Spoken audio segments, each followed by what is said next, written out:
ചക്കക്കുരു പുഴുങ്ങിയതും കായ പുഴുങ്ങിയത്, കാന്താരി ചമ്മന്തി, നല്ല കാന്താരി, നാടൻ കാന്താരി ചമ്മന്തി നമുക്ക് കഴിക്കാം. ഷുഗർ ഉള്ളവർക്കൊക്കെ നല്ലതാണ്. കായ പുഴുങ്ങിയതും ചക്കക്കുരു നല്ലതുണ്ടോ, നല്ല സൂപ്പർ ചക്കക്കുരു വെന്ത് നല്ല തോല് വെന്തിട്ട് തോലെല്ലാം ഉണ്ടോ. ഇതിങ്ങനെ കാന്താരി മുക്കുക,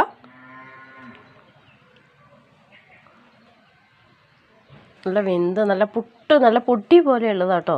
ഇത് കാന്താരിയിൽ ഇങ്ങനെ മുക്കിയിട്ട് ഒന്ന് കഴിക്കാം. കാന്താരി ആയില്ല, അത്രൂടി നല്ല എരിവുള്ള കാന്താരിയാണേ. ഇതിലേക്ക് മുക്കിയിട്ട്